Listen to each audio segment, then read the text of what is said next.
Boa noite. Alegria podermos adorar o Senhor com os cânticos e obviamente com as nossas vidas, com a nossa mente, com os nossos corações. Não adianta só cantar se a sua mente não está ligada naquilo que você está cantando. Temos aprendido no livro do profeta Isaías a confiar no Senhor. Você já confia no Senhor? Já se arrependeu dos seus pecados e creu em Jesus? Amém. Você já começou os primeiros passos para confiar em Deus. Mas depois da conversão, que começamos a confiar no Senhor nosso Deus, vem muitos desafios na vida. Desafios que vão nos testar, muitas vezes, para ver se realmente estamos firmados no Senhor, confiando na provisão de Deus. A provisão de Deus, irmãos, é uma bênção, mas nem sempre é aquilo que nós queremos. Assim como crianças que não sabem o que querem, somos nós que não sabemos o que queremos. Você pode até achar que sabe, mas Deus, na soberana providência dele, muitas vezes vai te dar algo e talvez você não vai gostar naquele momento. Mas se isso aconteceu na sua vida, lembre-se, é a provisão que Deus lhe deu e você tem que estar plenamente satisfeito, realizado, agradecido ao Senhor por tudo que Ele tem feito e faz por você e por mim. Isso é confiar em Deus.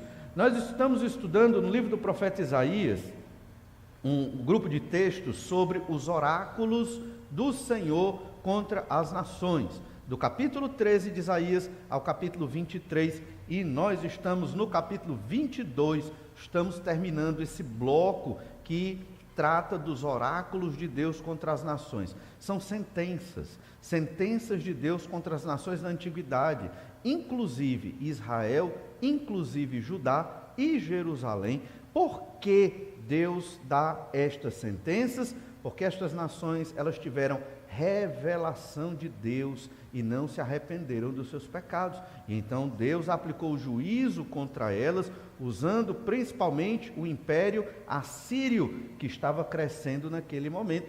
São textos que falam de investidas militares, de guerras, de morte, de sofrimento. Mas no meio de tudo isso, o que Deus quer ensinar aquelas nações, inclusive o povo dele, é que se você se arrepender dos seus pecados, você será guardado e cuidado pelo Senhor.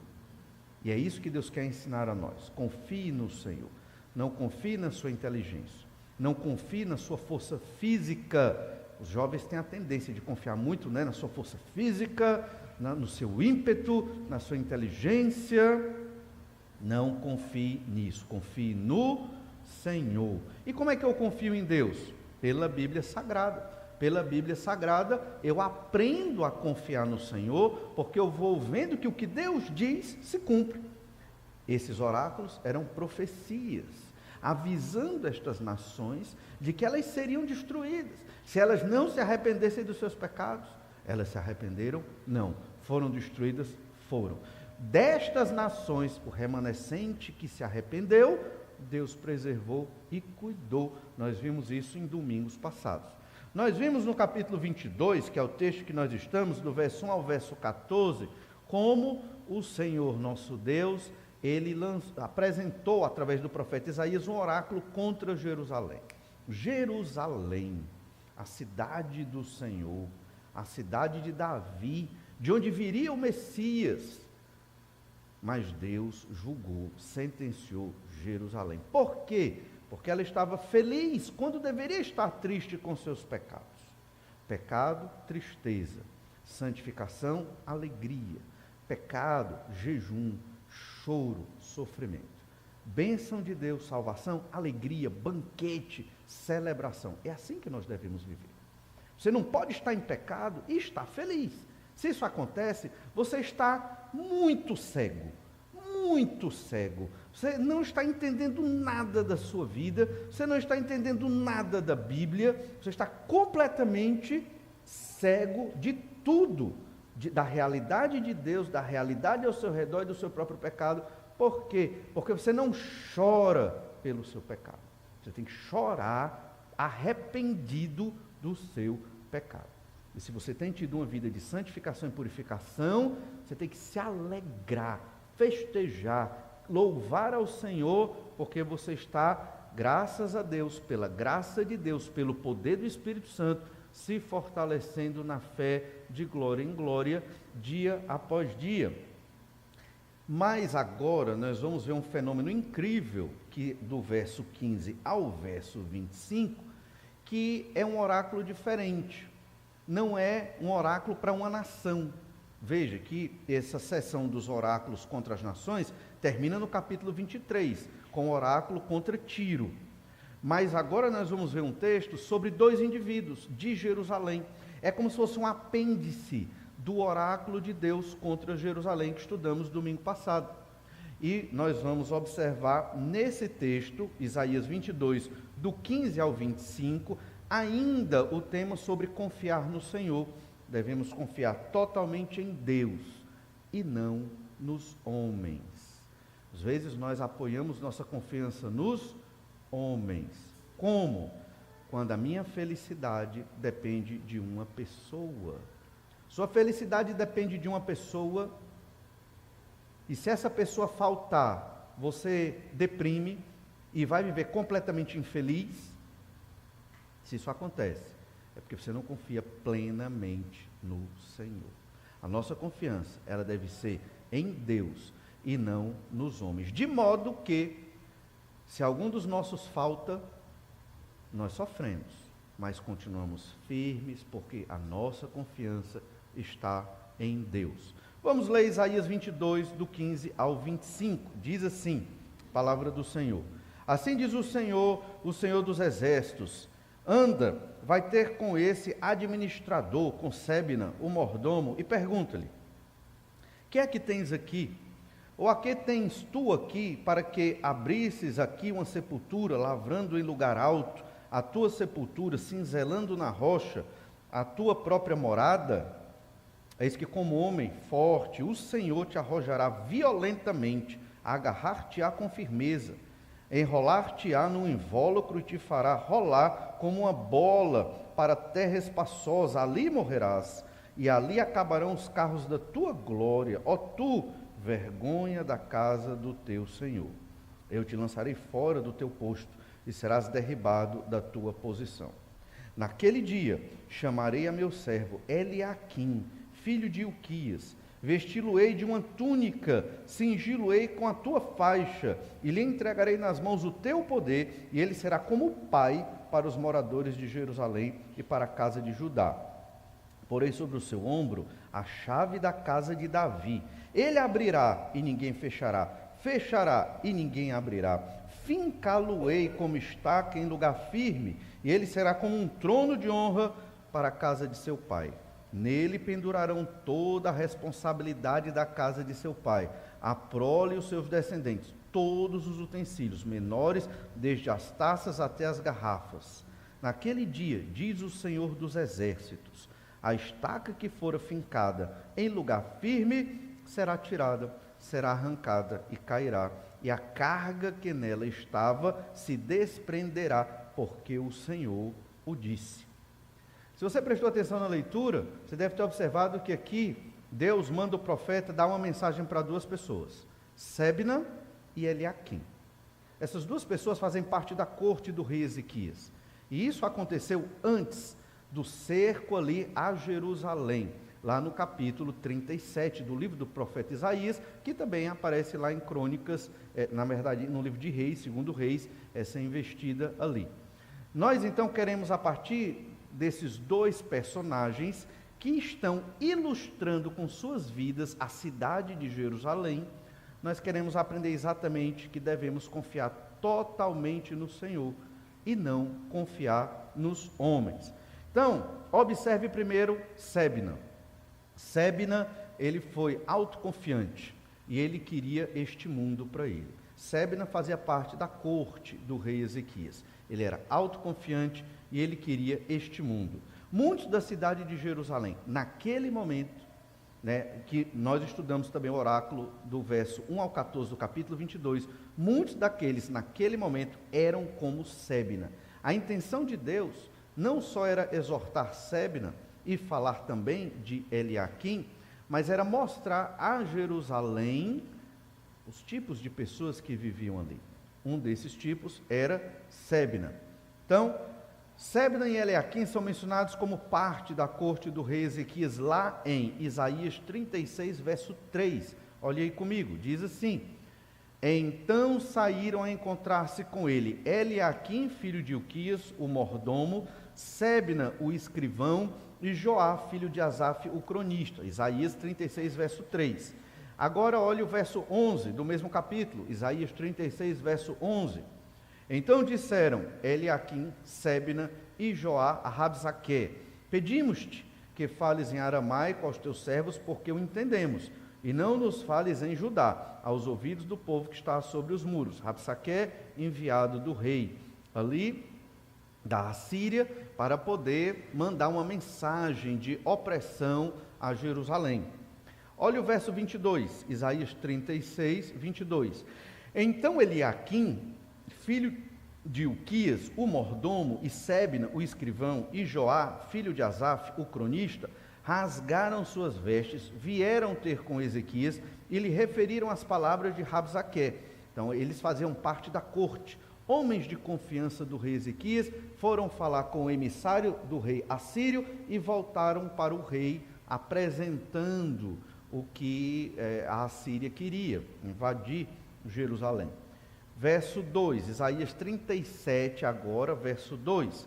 Então enviou a Eliaquim o mordomo, a Sebna o escrivão, e aos anciãos dos sacerdotes com vestes de pano de saco, ao profeta Isaías, filho de Amós. Então a consequência foi: vão lá no profeta, vão ver o que é que o profeta orienta. E então o profeta deu as orientações. Não vamos entrar no teor de toda essa história, mas é para você entender que esses dois personagens aqui, eles faziam parte da corte do rei Ezequias. Sebna, o mordomo, e Eliaquim, filho de Ilquias.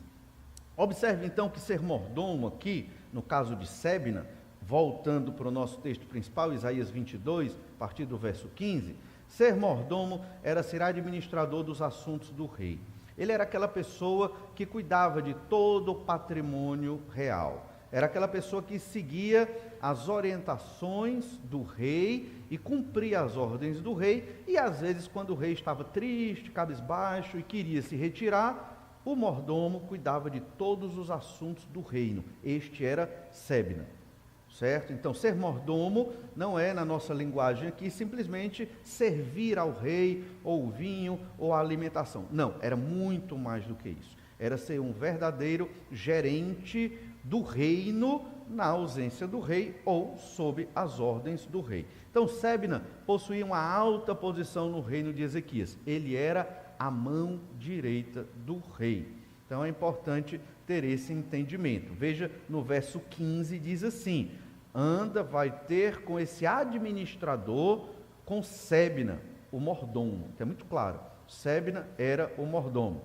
E a pergunta é: o que é que tens aqui? Olha que pergunta confrontadora. O profeta Isaías ia chegar para o, digamos, segundo homem no reino. Primeiro era o rei Ezequias, depois era Sebna. E então Isaías ia dizer para Sebna: o que é que tu tens aqui? O que é que tu está fazendo aqui, Sebna? Bem confrontador, difícil, né? Por que Isaías ia fazer isso? Primeiro, porque Deus mandou ele fazer. Isaías talvez nem pensou em fazer um negócio desse, mas Deus mandou, era a função do profeta executar as ordens de Deus, mesmo na corte, mesmo as mais difíceis. Essa era uma ordem difícil, porque este era um homem poderoso, e Deus mandou Isaías confrontar Sebna. Por quê? Vamos entender quem era Sebna. Sebna não era israelita de nascimento. O som do seu nome, a ausência do nome do pai na descrição deste oráculo indica isso. Veja que Isaías, ele é sempre dito, Isaías, filho de Amós. Ele é um israelita. Esse é o sobrenome, é o nome do seu pai. Veja Eliaquim, Eliaquim, filho de Ilquias. Ele é israelita. Veja o nome do seu pai, Sebna. Não tem o nome do pai. Sebna não era israelita, Sebna era um estrangeiro, talvez dos cananeus, que por alguma razão conseguiu crescer dentro do reino de Ezequias e galgou, talvez por conta das suas estratégias políticas, chegar a uma alta posição lá no reino diante de Ezequias. A gente não sabe tudo sobre Sebna, mas a lógica dessa pergunta aponta esse aspecto de incredulidade de Sebna, de ele não fazer parte da nação de Israel e de ele ter chegado a um patamar de poder que não era pertinente a ele. Sebna buscava as vantagens deste mundo. Esse estrangeiro dedicou-se a fazer sua história em Israel. Ele procurou a fama em Israel. Ele procurou chegar lá intencionalmente nessa escalada de poder. Ainda no verso 16 nós lemos: ou a quem tens tu aqui para que abrisses aqui uma sepultura? Sebna, ele era tão poderoso que ele estava cavando uma sepultura. Para nós isso não significa nada, né? A gente até acha estranho, mas na época, você escavar uma sepultura na rocha, então você era uma pessoa muito importante, você era um homem de poder. E o versículo ainda diz assim: lavrando em lugar alto a tua sepultura. Um lugar alto, provavelmente, se refere ao Monte Sião, provavelmente ali nos arredores de Jerusalém. Talvez ele estivesse cavando um sepulcro na rocha, perto de onde os reis eram sepultados. Talvez, porque era um lugar alto, cinzelando na rocha a tua própria morada. Então ele estava querendo marcar o nome dele na história de Israel, e construindo este sepulcro, indicava o quanto ele era poderoso e o quanto ele estava chegando lá. Obviamente não foi Sebna que foi cinzelar aquele sepulcro. Ele tinha vários funcionários que ele pagava para isso. E tudo indica que Isaías, ele foi confrontar Sebna no canteiro de obra do seu sepulcro. Pela narrativa do texto que estamos observando aqui, ele foi confrontar Sebna exatamente diante dos trabalhadores dele, que estavam na rocha, cavando o seu sepulcro, dizendo: por que você quer crescer tanto em Israel? Por que você está construindo esse sepulcro? Quem é você, Sebna? Olha, ele queria ter um sepulcro tão maravilhoso quanto o do próprio rei Ezequias, provavelmente. Ainda no verso 18, verso 17, lemos ainda, verso 18, o verso 18 dá uma dica, diz assim: eu te lançarei fora do teu posto, e serás derribado da tua posição, aqui é o 19, é o 18, enrolar-te-á no invólucro e te fará rolar como uma bola, para a terra espaçosa, ali morrerás e ali acabarão os carros da tua glória. Ele tinha carros de glória, carruagens bonitas, talvez como as do próprio rei Ezequias. Então ele era um homem que buscava as vantagens desse mundo. Ele estava em Israel procurando construir o seu poder e marcar o seu nome na história. Ele não era israelita de nascença, ele poderia até ter se convertido ao Messias, ao Senhor naquela época, mas tudo indica que o objetivo dele não foi esse, mas foi crescer dentro do poder da corte do rei Ezequias. Observe que ele ostentava este túmulo. Para nós é estranho, mas significa que ele queria essa posição social. Quem tinha um túmulo como este estava numa elevada posição social naquele período. E então, no verso 16 diz, fala especificamente sobre a sepultura. Mas no verso 18, que acabamos de ler, no final diz: ó tu, vergonha da casa do teu Senhor. Então o juízo de Deus veio contra Sebna, ele se tornou uma vergonha na casa do rei Ezequias, na casa de Davi, de onde viria o Messias, e certamente na casa do Senhor nosso Deus. O Senhor prometeu retirar Sebna da sua posição, acabar com a sua honra, e no lugar dele, ele iria colocar Eliaquim, como seu sucessor. O profeta Isaías teve extrema coragem para confrontar Sebna e realmente não foi fácil ali. Olha o verso 19: eu te lançarei fora do teu posto e serás derribado da tua posição. No verso 17 diz assim: eis que como homem forte, o Senhor, Deus, te arrojará violentamente. Então Deus, de uma maneira violenta, iria tirar Sébina do posto dele, agarrar-te-á com firmeza, vai te enrolar no invólucro e te fará rolar como uma bola para a terra espaçosa. A ideia é que Sébina seria como, imagine que ele está num lugar alto, com os seus funcionários ali, cavando o sepulcro na rocha, e Deus está dizendo: eu vou fazer você uma bola de barro, e vou jogar você ladeira abaixo, e aí você vai rolando, e esse vai ser o seu fim, Sébina. Não literalmente, acredito eu, mas tudo indica que, mostrando a derrocada deste homem, porque ele não fazia para a glória de Deus, para a sua própria glória, seu próprio crescimento, sua própria riqueza, e para as coisas desse mundo, buscando as coisas desse mundo dentro do reino que era de Deus ali, pelo menos um protótipo do reino de Deus, que era o reino da casa de Davi. Sébina espelha a Jerusalém infiel a Deus. Uma Jerusalém que estava alegre, mas pelas motivações erradas. Sébina estava alegre dentro deste oráculo, porque o que é que ele buscava? Uma sepultura. Olha, para nós não faz o mínimo sentido uma pessoa moderna hoje comprar uma sepultura e isso ser uma posição social. Não está dentro da nossa cultura. Mas para Sébina, naquela época, isso era uma grande honra. E também o fato de ter carruagens gloriosas e bonitas. Jerusalém se alegrava com as suas armas na casa do bosque, como vimos domingo passado. Jerusalém se alegrava com as suas muralhas. Jerusalém se alegrava com o seu projeto de água, canalizada para dentro da cidade, de modo que trazia proteção contra as nações inimigas. Ela se alegrava com a sua estrutura, mas não estava confiando no Senhor. Olha, revisando aqui Isaías 22, verso 1. Sentença contra o vale da visão. O vale da visão é Jerusalém. Que tens agora que todo o teu povo sobe nos telhados? Tu, cidade que estavas cheia de aclamações, cidade estrepitosa, cidade alegre. Os teus mortos não foram mortos à espada, nem morreram na guerra. Ou seja, não era para você estar alegre, porque vocês serão invadidos e morrerão.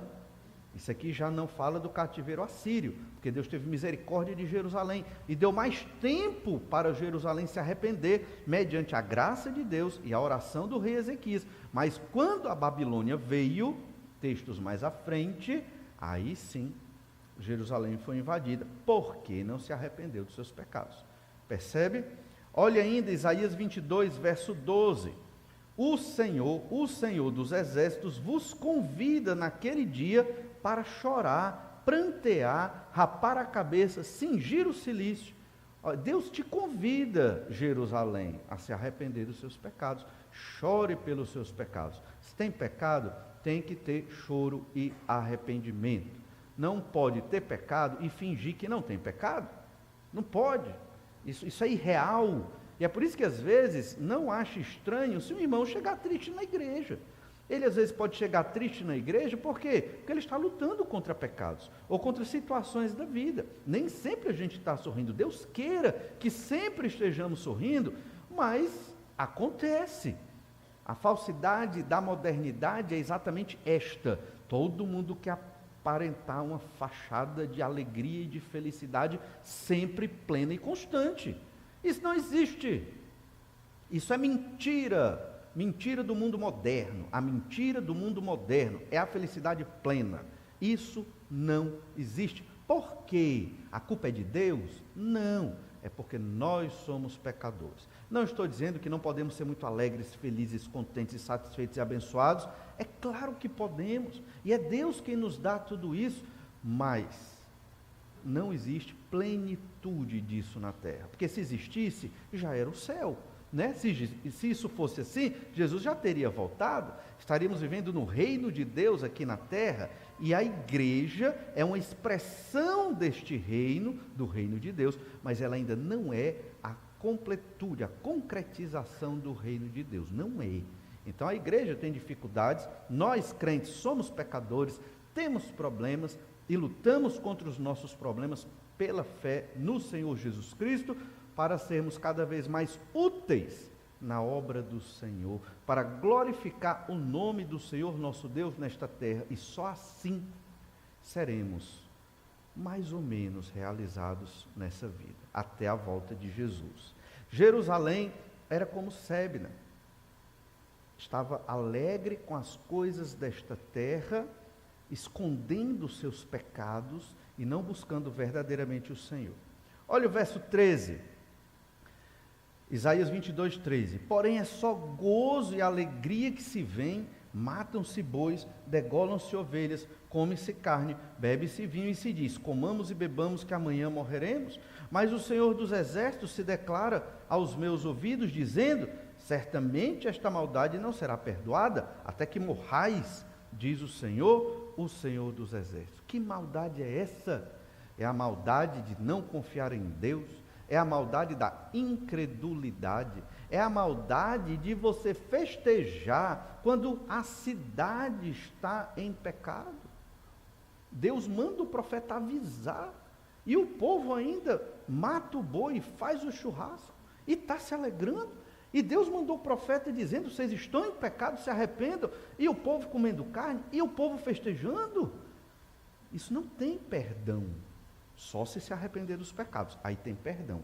Mas pecar e festejar, não tem. Sébina era assim. Então o oráculo aqui, no que se refere a Sébina, ele é uma personificação do pecado de Jerusalém. E por isso ele vai ser punido. Não por ser personificação, mas pelos próprios pecados dele. E Deus vai tirar o poder de Sébina, porque foi Deus que deu, e Deus vai tirar. Ele não soube usar aquilo que Deus deu para ele. E o Senhor faz assim na nossa vida. Confiar em Deus é buscar os valores do Senhor. Sébina e Jerusalém alegraram-se nos valores deste mundo, nas riquezas e na segurança deste mundo. Você se sente seguro? Você se sente seguro porque você tem a sua casa? Você se sente seguro porque você tem uma certa proteção? Você se sente seguro porque a sua saúde está em dia? Ou porque é jovem? Você se sente seguro? E a gente tem que ter essa aparência ou sensação de segurança. Porque se não tivermos, nós enlouquecemos. É um fato. Se você não tiver a aparência, a sensação ilusória da segurança, você, ser humano, você vai enlouquecer. Aí muitas pessoas não conseguem mais nem sair de casa, porque ouvem muitas notícias de violência na cidade, e aí perde essa sensação ou ilusão de segurança. Isso acontece com algumas pessoas.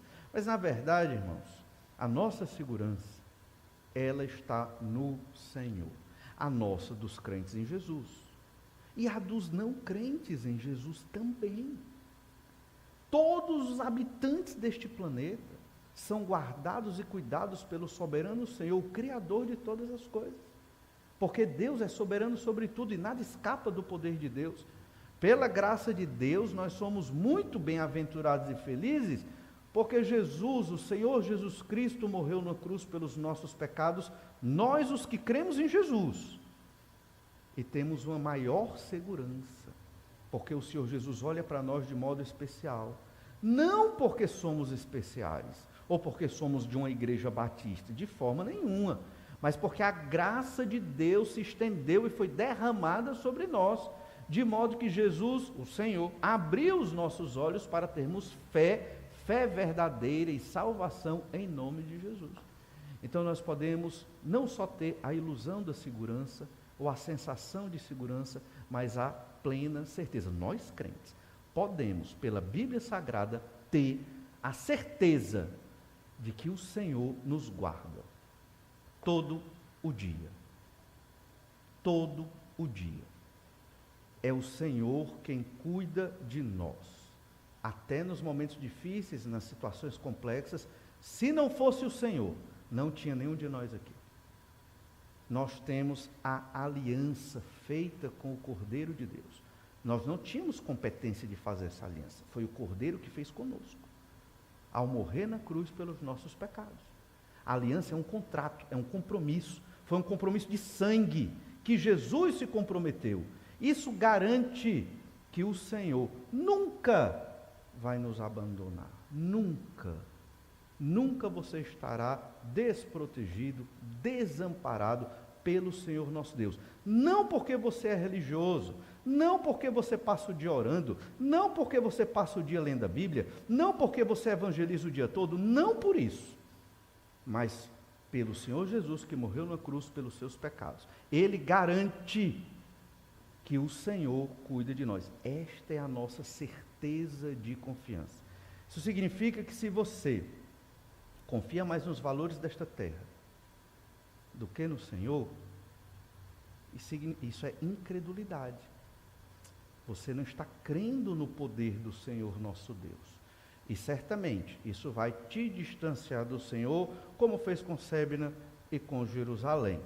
Olha Marcos 4,18, diz assim: os outros, os semeadores entre os espinhos, são os que ouvem a palavra, mas os cuidados do mundo, a fascinação da riqueza e as demais ambições concorrendo, sufocam a palavra, ficando ela infrutífera. Aqui a parábola de Jesus sobre o semeador que saiu a semear, e a semente é a palavra de Deus, e o indivíduo é representado pelo terreno, esse é o terreno entre os espinhos.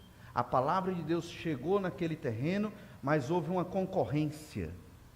Vem a palavra de Deus, o evangelho de Jesus, arrependa-se dos seus pecados, tenha uma vida abundante com o Senhor, entregue verdadeiramente a sua vida ao Senhor Jesus Cristo, e você fica tocado por essa mensagem, algo mexe na sua vida, mas ao mesmo tempo vem uma concorrência.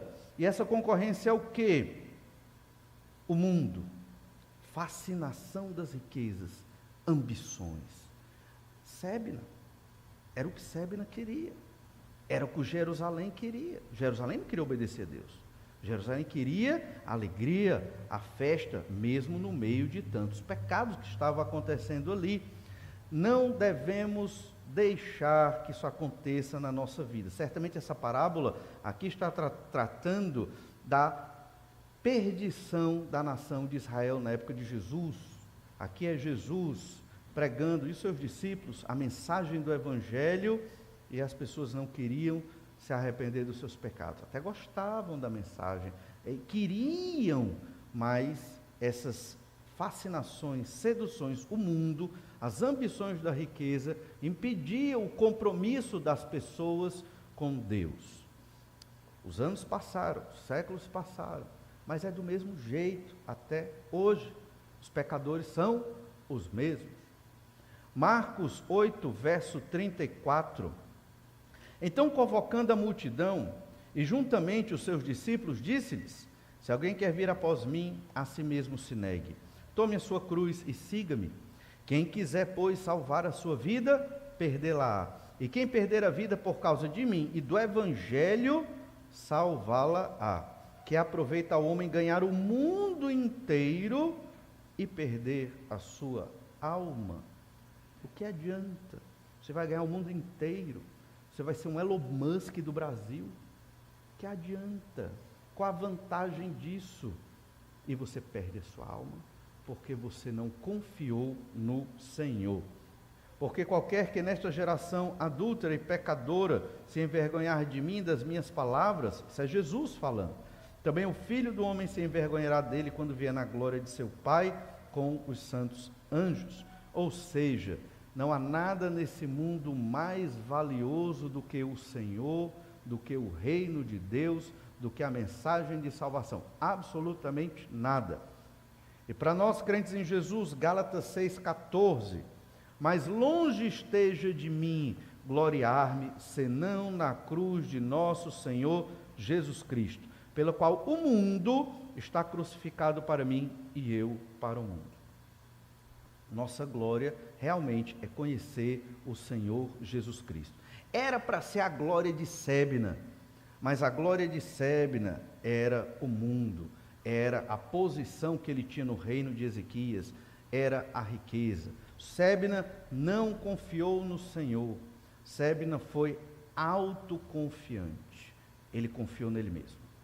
É um grande pecado, você confiar só em você mesmo. Sabe por que você fica nervoso? Sabe por que você fica desanimado? Sabe por que você fica apreensivo com as situações da vida? Eu sei que cada um tem a sua situação, mas o pecador, ele fica assim, o crente em Jesus, é porque ele deixou de confiar em Deus em algum momento, e ele confiou só nele. Só que tem situações da vida que nos desafiam, e aí você percebe, eu não tenho força, e agora? Aí você fica tenso, aí você fica nervoso, aí você não sabe para onde correr, aí se você é crente em Jesus, você lembra, mas eu tenho um Deus, e aí é que você vai procurar o Senhor. Não precisava passar por todo esse estágio de sofrimento, era só desde o início já confiar no Senhor. Sebna era autoconfiante e queria este mundo para ele. Nós crucificamos o mundo nas nossas vidas. Nossa alegria e prazer não deve estar nas coisas desta terra. Não estou dizendo que você não se alegra quando faz uma viagem, é lícito, é uma bênção. Não estou dizendo que você não pode se alegrar quando você tem um aumento salarial, ou quando você galga um posto maior na sua profissão, ou quando você ganha um título acadêmico. São coisas que você se alegra, isso não é pecado, não é isso que eu estou dizendo, não é isso que a Bíblia está dizendo. A Bíblia está dizendo que se você confia mais em você e nestas coisas do que em Deus, e você busca mais estas coisas deste mundo, do que a sua intimidade com o Senhor, na oração, no estudo da palavra, na pregação do Evangelho, no discipulado, na obra missionária que você também deve fazer, aí se você busca mais essas coisas, você não está confiando em Deus, mas confiando no mundo.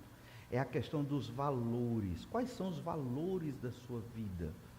Onde você investe o seu tempo, sua mente, seu coração, tem que ser no reino de Deus.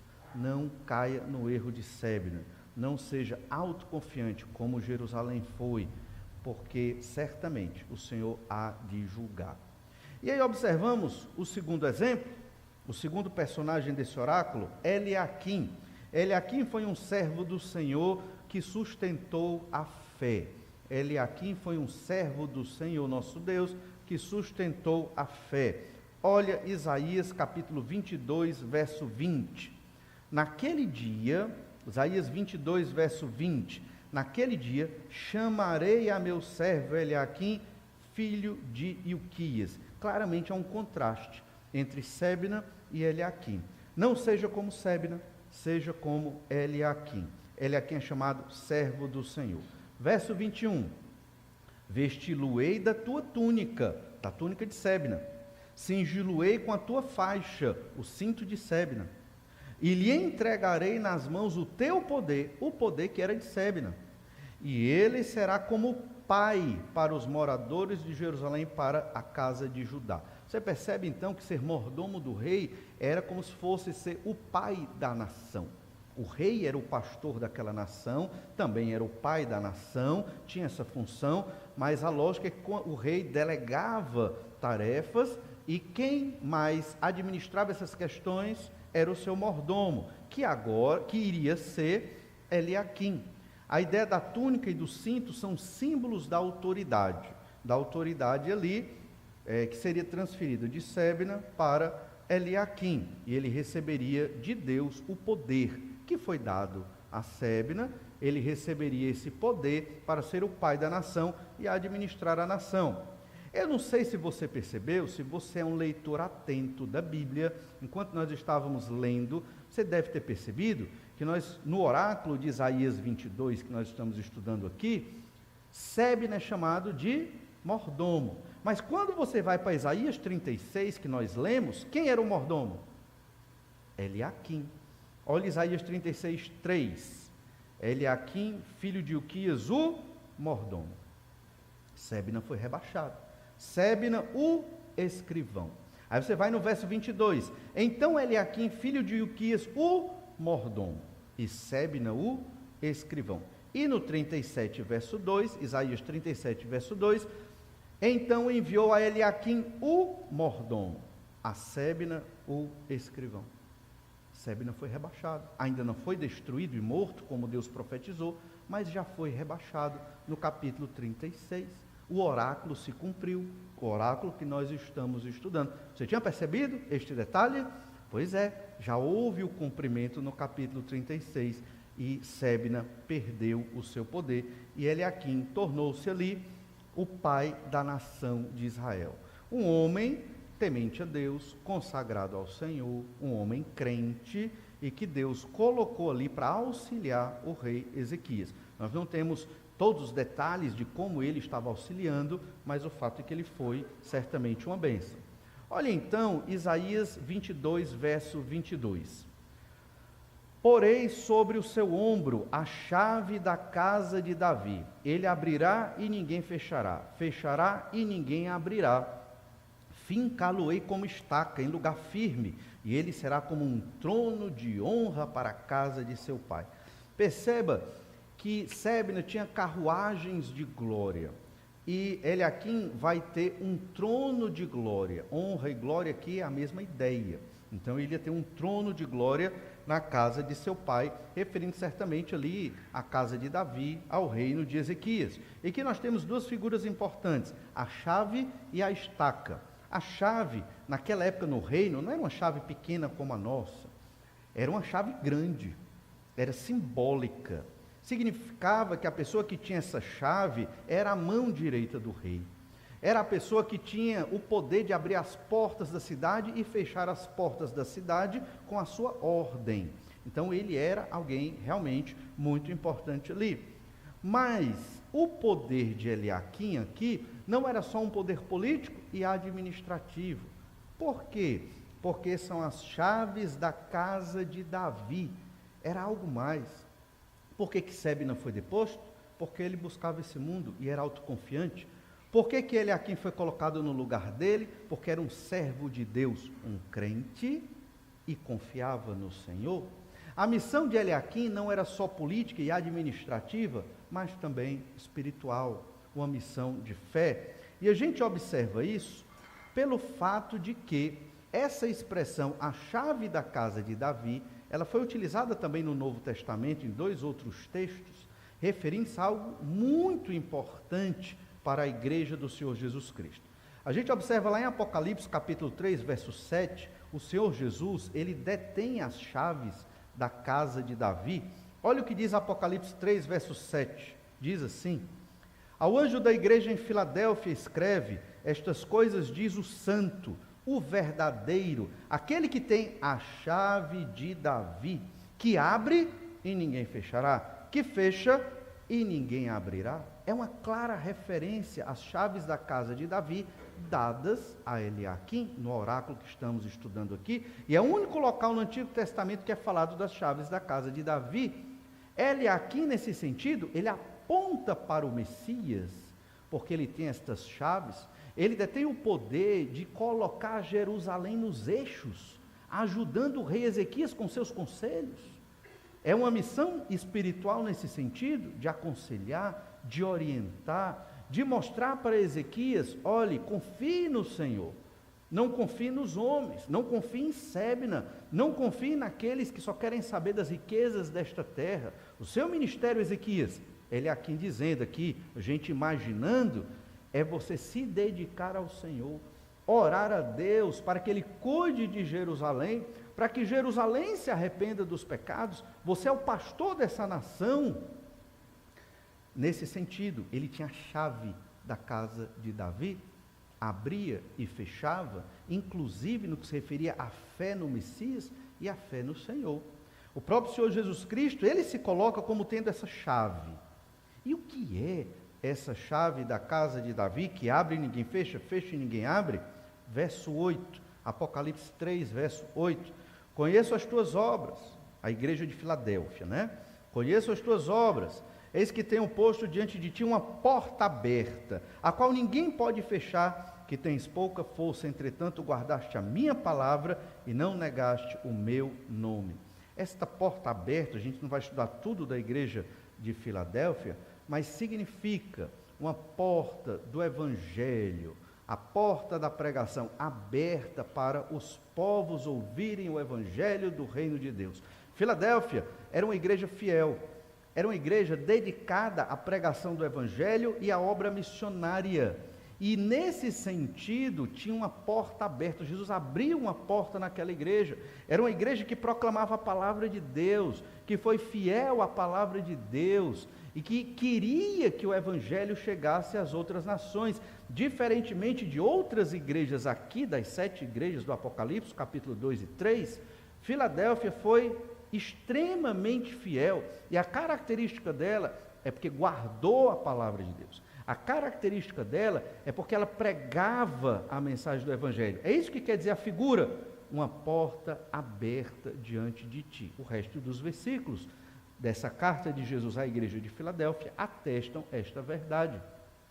Mas o Senhor Jesus, que tem a chave da casa de Davi, ele também confiou esta chave, não só à igreja de Filadélfia, mas a todos os seus discípulos. Todos os discípulos do Senhor Jesus Cristo têm a chave da casa de Davi. Em que sentido? Nós observamos isso lá em Mateus capítulo 16, versículo 13. Olha Mateus 16, 13. Indo Jesus para os lados de Cesareia de Filipe, perguntou a seus discípulos: quem diz o povo ser o Filho do Homem? E eles responderam: uns dizem João Batista, outros Elias, e outros Jeremias ou algum dos profetas. Mas vós, continuou ele, quem dizeis que eu sou? Lembre-se que o Filho do Homem é um título messiânico para o Senhor Jesus Cristo. A gente vê esse título lá no profeta Isaías e Ezequiel. Então Jesus diz: e vocês? A turma diz que eu sou um profeta, eu sou Elias, eu sou Jeremias. E vocês, meus discípulos, o que é que vocês pensam de mim? Jesus dizendo: quem eu sou? Respondendo, Simão Pedro disse: tu és o Cristo, o Filho do Deus vivo. E esse foi um dos poucos momentos que Pedro acertou, né? Pedro disse: tu és o Cristo, o Filho, tu és o Messias, o Deus prometido que viria morrer pelos pecados dos homens. Aí vem o verso 17. Então Jesus lhe afirmou: bem-aventurado és, Simão Barjonas, porque não foi carne e sangue que tu revelaram, mas meu Pai que está nos céus. Também eu te digo que tu és Pedro, e sobre esta pedra edificarei a minha igreja, e as portas do inferno não prevalecerão contra ela. O Senhor Jesus aqui faz um trocadilho. Tu és Pedro, uma pequena pedra, e sobre esta rocha, referindo-se ao que Pedro disse, tu és o Cristo, o Filho do Deus vivo, referindo-se a ele mesmo, Jesus, a pedra angular, rejeitada pelos construtores. Essa é uma figura nítida do Senhor Jesus Cristo, como a rocha, o alicerce que sustenta o prédio, é Jesus. Tu és Pedro, tu és uma pedrinha, mas eu, Jesus, dizendo, sou a rocha, eu sou a rocha, e eu edificarei a minha igreja sobre esta rocha. Veja bem, os fundamentos da igreja é Jesus. Jesus é o alicerce, é a rocha, e a igreja está construída sobre ela. As nossas vidas estão construídas sobre a rocha que é Jesus. E então o Senhor Jesus continua: e as portas do inferno não prevalecerão contra ela, a igreja. Veja aqui a figura da porta. Filadélfia tem uma porta aberta para a proclamação do evangelho, para a entrada dos perdidos, arrependidos dos seus pecados, na igreja de Jesus. O inferno tem portas, só que as portas do inferno não resistem à igreja. É isso que o texto está dizendo. O que significa isso? Todo ser humano, quando nasce, já nasce em pecado, com a natureza caída de Adão. No momento que esse ser humano cresce um pouquinho e conscientemente, mesmo criança, comete o primeiro pecado, ele já foi condenado ao inferno. Por quê? Porque ele escolheu o pecado naquele momento. Essa é a história de todo e cada ser humano do planeta Terra. Posicionalmente, se você cometeu esse pecado, e cometeu, certamente, você pode não admitir, mas cometeu, você já está no inferno. Ser humano que nasceu, você já está no inferno. Você está andando aqui, mas você já está no inferno. Basta faltar o oxigênio, basta topar e bater a cabeça numa quina, você já está no inferno. É isso que é a verdade bíblica. Não sou eu que estou inventando isso aqui, não. Mas a igreja de Jesus, ela tem o poder de arrombar as portas do inferno, escancarar as portas do inferno e tirar as pessoas que estão condenadas lá posicionalmente. O que significa posicionalmente? Está aqui o indivíduo, pecador, condenado ao inferno. Se ele morrer agora, ele vai para o inferno. Mas a igreja de Jesus, os crentes em Jesus, quando pregam o evangelho, eles estão tentando tirar esta pessoa do inferno. Quando você prega, é isso que você vai fazer. Na viagem missionária no final desse mês, é isso que nós vamos fazer. Tentar tirar pessoas do inferno. Obviamente, é Deus quem escolhe, é pela graça de Deus, é pelo poder do Senhor. Nós somos só instrumentos. A igreja de Jesus é só o instrumento. A gente não tem condição, mas somos os instrumentos que Deus usa. E é Deus que retira as pessoas do inferno pela igreja. É isso que Jesus está dizendo aqui. E as portas do inferno não prevalecerão contra a igreja. Não prevalecerão. Porque a igreja vai retirar alguns do inferno, pregando o evangelho. E aí Jesus continua no verso 19, dizendo para Pedro: dar-te-ei as chaves do reino dos céus. O que ligares na terra terá sido ligado nos céus, e o que desligares na terra terá sido desligado nos céus. Percebe como é idêntico ao que o profeta Isaías falou para Eliaquim, lá em Isaías 22? Eu te dou as chaves da casa de Davi. A casa de Davi, irmãos, é a casa do Messias. É dali que vem a salvação no Antigo Testamento. É a fé no Messias que vem de Davi. Então essa é uma figura clara, a missão de Eliaquim. Eliaquim, você tem que proclamar a mensagem do Messias. Você tem que lembrar Jerusalém, porque que ela existe. Ela existe para proclamar a fé no Messias, que é o Senhor Jesus Cristo. Eliaquim não sabia o nome do Messias, mas essa é a mensagem de salvação. E Eliaquim tinha essa chave, abrir a porta do reino de Deus para os perdidos da velha aliança. Ele também tinha esta missão. E Jerusalém estava perdida, estava completamente confusa. A turma estava se banqueteando, quando era para chorar e se arrepender dos pecados, completamente desnorteados da realidade de uma vida espiritual com Deus. Incredulidade. E o profeta Isaías pregando, e outros profetas também, como Miqueias, e outros profetas naquela época pregavam essa mensagem de arrependimento e de conversão. Ele aqui tinha a chave da casa de Davi. Significa que ele também tinha uma mensagem de salvação e arrependimento para o povo. E hoje, é a igreja de Jesus que tem, não é só Pedro, é a igreja, todo discípulo de Jesus tem as chaves do reino dos céus. Você tem elas aqui na sua mão, a chave do reino dos céus. Está na sua mão para você ensinar para as pessoas, para você pregar o evangelho e arrombar as portas do inferno e tirar perdidos dali de dentro.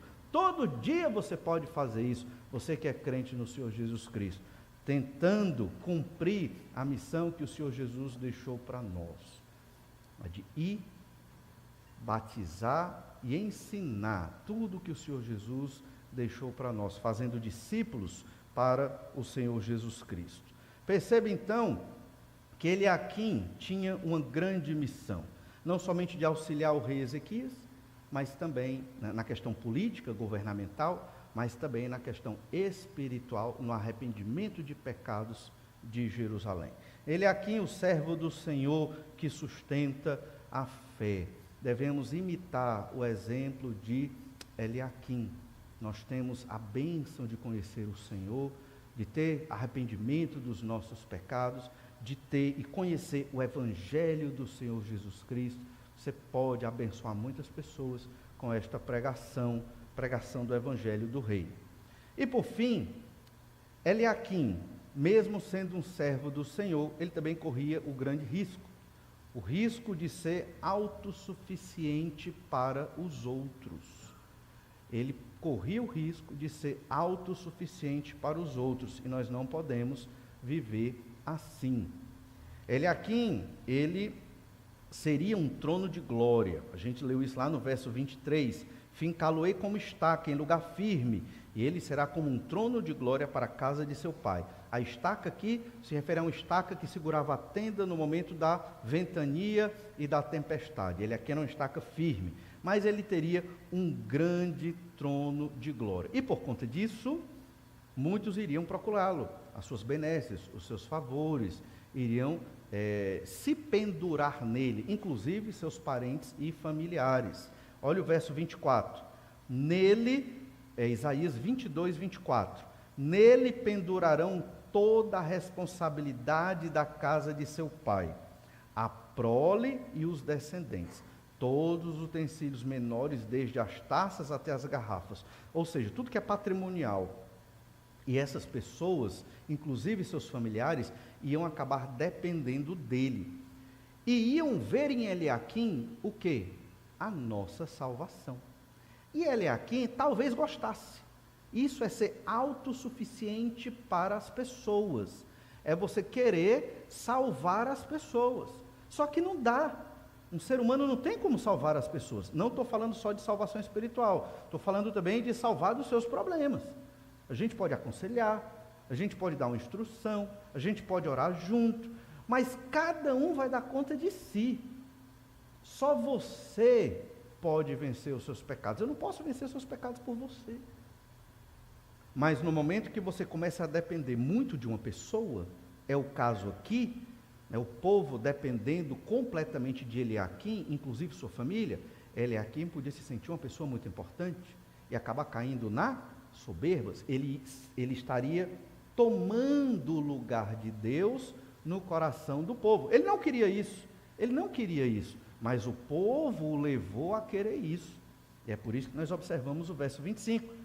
Naquele dia, Isaías 22, 25, naquele dia diz o Senhor dos exércitos, a estaca que fora fincada em lugar firme será tirada, será arrancada e cairá, e a carga que nela estava se desprenderá, porque o Senhor o disse.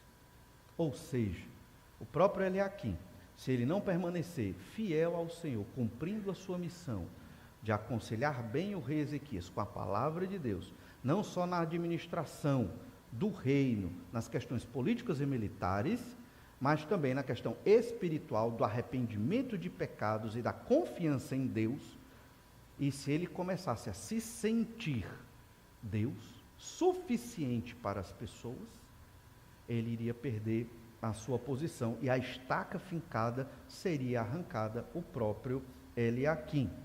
É interessante perceber que a chave que foi dada a Eliaquim foi dada a todos os discípulos de Jesus, como a gente mencionou, à igreja de Filadélfia, como nós já lemos também, e foi dada até aos fariseus. Os fariseus, eles conheciam a mensagem da Bíblia. Eles conheciam a mensagem da Bíblia que eles tinham, que era a da lei de Moisés, que era a dos profetas. Jesus critica os fariseus por muitas coisas, por serem hipócritas, certamente, por se amostrarem quando serviam a Deus, certamente. Mas olhem em Mateus 23, 13, a crítica de Jesus aos fariseus. Jesus diz assim lá em Mateus 23, 13: ai de vós, escribas e fariseus hipócritas, porque fechais o reino dos céus diante dos homens, pois vós não entrais, nem deixais entrar os que estão entrando. É a mesma figura da chave da casa de Davi, da chave do reino de Deus. Os fariseus conheciam a mensagem, mas eles deturparam a mensagem de salvação. Eles ensinavam que você era salvo pelas obras da guarda da lei de Moisés. Se você guardar os mandamentos, você vai ser salvo. Se você guardar a lei, você vai ser salvo. Se não guardar, você não será salvo. Estou resumindo aqui o entendimento dos fariseus. E nesse sentido, e com esta doutrina errada da salvação, os fariseus estavam, em vez de abrir, fechando a porta do reino dos céus para o povo de Israel. Eliaquim, se ele se sentisse suficiente para as pessoas, se ele começasse a achar que ele era Deus, e ele poderia cuidar do povo sem Deus, pelo seu poder e pela sua posição, ele estaria fazendo que nem os fariseus. Ele estaria fechando a porta do reino de Deus para o povo de Jerusalém. que deveria se arrepender dos seus pecados. Da mesma forma, hoje, quando um crente em Jesus é preguiçoso ao pregar o Evangelho, ele está fechando a porta do reino de Deus para as pessoas. Quando um crente em Jesus não é fiel ao seu Senhor, não vive em santidade, não vive com a prática de oração, de leitura da palavra, do conhecimento da Bíblia, e envolvido com a obra e a missão de Jesus aqui na terra, você, crente em Jesus, está fazendo como os fariseus, fechando a porta do reino de Deus para as pessoas, porque não tem outra forma de entrar, senão pelo Evangelho pregado. Essa é a nossa missão. Somos discípulos de Jesus. Nós pregamos com a nossa boca, nós pregamos com a nossa vida, com o nosso testemunho, com as nossas famílias. Um dos objetivos do casamento e da família é a glória de Deus, e é uma forma de pregar o Evangelho no mundo perdido, para que o pecador olhe as famílias da igreja e ele veja: o que é isso? Eu nunca pensei que existissem essas coisas aqui na terra. Como é que existem famílias assim nessa terra? São pecadores, mas são pecadores diferentes. O que foi que aconteceu com essas famílias? É simples: se arrependeram dos pecados e creram no Senhor Jesus Cristo. Isso é abrir a porta do reino de Deus para as pessoas. Jesus critica os fariseus porque eles estavam fechando essa porta. Ele é aqui. Se ele caísse nesse pecado de ser suficiente para as pessoas, ele também estaria prejudicando, muitos de Jerusalém que precisavam se arrepender dos seus pecados. Os seres humanos não devem ser autossuficientes, como Sebna, para si mesmos, nem suficientes, como Eliaquim, para os outros. Ou seja, temos que confiar em Deus. Eu não devo confiar nem nas coisas desta terra, para minha segurança, para minha alegria, para minha paz, para minha satisfação, nem devo confiar nas pessoas, para minha realização e felicidade. Eu devo confiar no Senhor. Quando eu confio no Senhor, mesmo quando as pessoas me decepcionam, ficamos tristes, mas continuamos firmes, porque é o Senhor que nos sustenta. Nós temos que confiar no Senhor. É claro que confiamos uns nos outros, não é isso que eu estou dizendo, mas é uma confiança de dependência, é uma confiança de fé, é uma confiança de que se faltar aquela pessoa, acabou a minha vida. Não, não pode ser assim. A nossa vida é alicerçada no Senhor Jesus, os nossos casamentos são alicerçados no Senhor Jesus, a nossa vida em sociedade é Jesus que sustenta, porque Ele é a rocha. Ele nos deu essa chave para podermos abrir o reino de Deus para as pessoas. Tanto a autossuficiência como a suficiência para os outros é uma usurpação do lugar de Deus na vida das pessoas. Cada pessoa tem que confiar em Deus. Não usurpe o lugar de Deus, nem na vida do seu cônjuge, nem na vida dos seus filhos. Temos que ensinar os nossos filhos a confiar em Deus. Temos que, junto com os nossos cônjuges, confiar em Deus. É Deus que nos sustenta. Não pode ser uma pessoa, um ser humano. Não pode ser. Entende? Essa é a mensagem de confiança do Senhor na vida de Sebna e na vida de Eliaquim. O poderoso título do Senhor aqui no verso 25, é Isaías 22, 25, o Senhor dos Exércitos, e o final do verso 25, o Senhor o disse, mostra que é tolice confiar e depender do ser humano. Entende? Óbvio que nós confiamos nas pessoas em várias situações sociais, mas não é esse tipo de confiança que eu estou dizendo.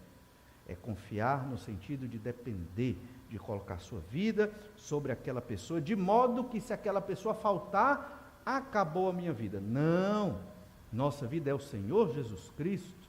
As pessoas nós amamos, esposa, marido, filhos, parentes, amigos, amamos mesmo de coração, mas o Senhor é a nossa firme confiança. Ele é quem nos sustenta. Confie totalmente em Deus.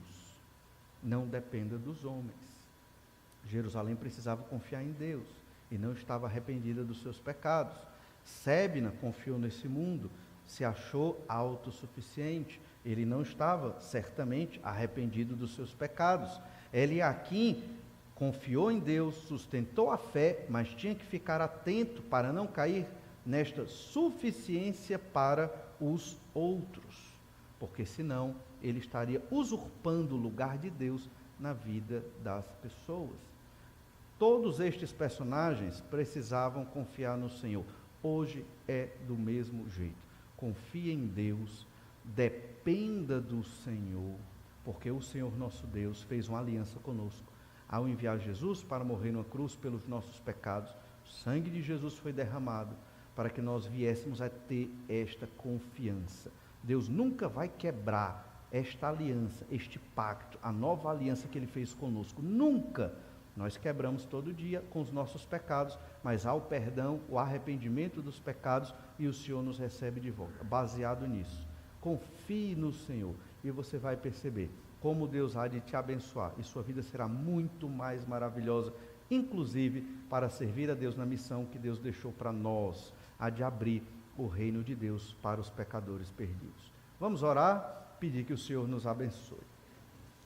Te agradecemos, ó Pai, pela bênção de hoje. Muito obrigado, Senhor, porque a Tua palavra nos instrui, nos orienta, nos auxilia a podermos confiar mais em Ti. Precisamos, ó Pai, depender de Ti, confiar no Senhor, nos entregar a Ti em toda e qualquer situação, reconhecendo que o Senhor é por nós, um Deus maravilhoso, todo-poderoso, soberano sobre tudo e que cuida das nossas vidas, apesar de às vezes, por conta dos nossos pecados, duvidarmos, ó Pai, de que o Senhor cuida de nós.